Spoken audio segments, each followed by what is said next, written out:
Dámy a páni, dobrý deň. Moje meno je Buton a vítam vás pri novom videu za herný server TMG.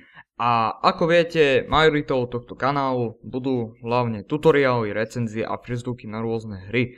A konkrétne toto video bude sa týkať tutoriálu. Ja síce tutoriály robiť nemám, ako to mám predurčené, ale rozhodol som sa, že toto video môžem zobrať virálne, čo si poviem na konci, prečo to myslím virálne, a uvidíte proste, že v čom vlastne spočíva mentalita tohto videa. Takže dajte si ruku na srdce, koľkokrát ste chceli stiahnuť nejakú hru, stiahovala sa mega dlho. Asi veľakrát, čo? A hlavne cez Steam, keď máte slabšie pripojenie, je búrka, alebo proste nejaké iné problémy s vašim Wi-Fi alebo routerom.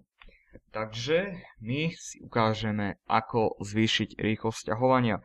Nechcem byť veľmi predvídavý, ale o nejakých 95 až 105 nie kilobajtov za sekundu, ale percent. Takže dvakrát viac je to v hrubom priemere. Cirke, takže poďme sa pozrieť na to. My si tu hodíme, že chceme proste stiahnuť nejakú hru. My si dáme nejakú hru vlastne, hej.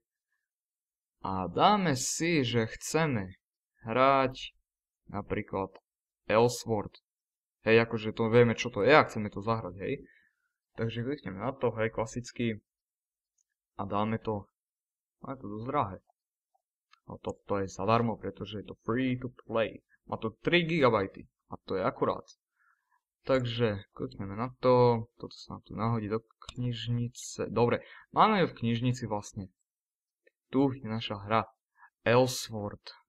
A my, no vlastne teraz, my chceme zrýchliť sťahovanie. My vlastne teraz počkáme iba na to, aby sa ustalila táto rýchlosť sťahovania. Keď začne klesať, to znamená, že to bude akurát.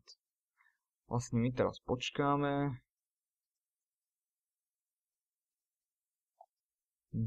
Dobre, už by to malo niekde teraz sa ustáliť. 550, 162, 167. Áno, že to ustalené tak, že približne tak 570, 600, nám je 600. No. A my čo vlastne teraz urobíme je to, že zapneme program Cheat Engine 6.3, ktorý budete mať v popise. Zapneme ho. OK, takže bol mierny strih, pretože Cheat Engine mi vyhodil vlastne nahrávanie.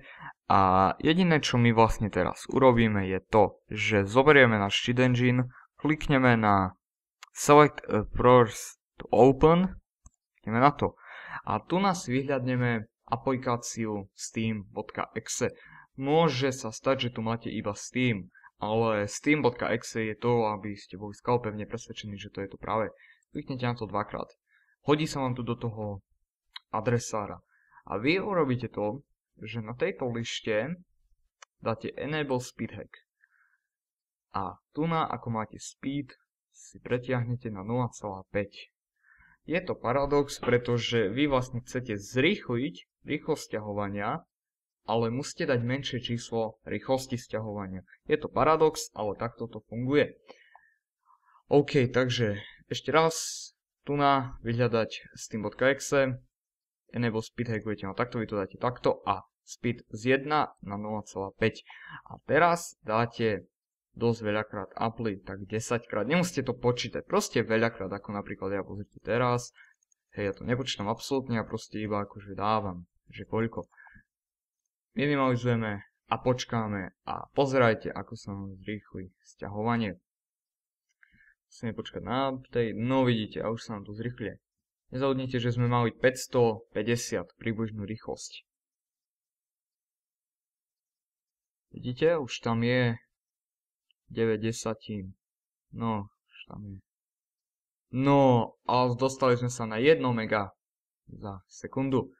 A ešte tam nejaké drobné budú rásť, ako vidíte. Áno, vidíte 1,1.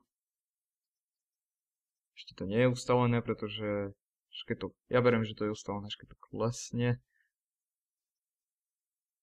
No, vlastne už to by mohlo byť aj 1, teraz to kleslo, bolo 1,2.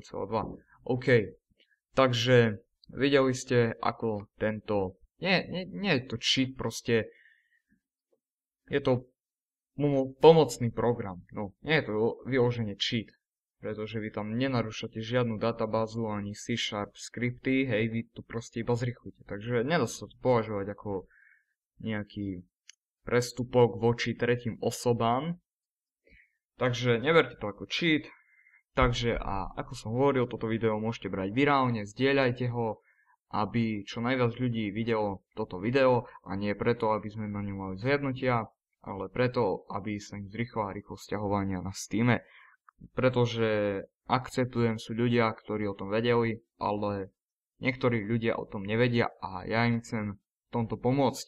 Takže nemusíte čakať na 400 KB za sekundu, pozrite toto video a budete mať aspoň mega. Keď sa vám video páčilo, pomohlo vám, dajte like. Keď sa vám naša tvorba páči a chcete nás podporiť, dajte odber. Keď vám niečo nejde, chcete nám poďakovať, alebo nás chcete skritizovať, konštruktívnou kritikou by som poprosil, nejakú tú kritiku, tak zanechajte koment, zdieľajte video, aby o tom vedelo čo najviac ľudí. Ďakujem vám za pozretie a dúfam, že vám toto video pomohlo a užívajte si vašu novú rýchlosť ťahovania. Uvidíme sa pri ďalšom videu, ja som Button a toto bolo video pre TMG. Takže čaute.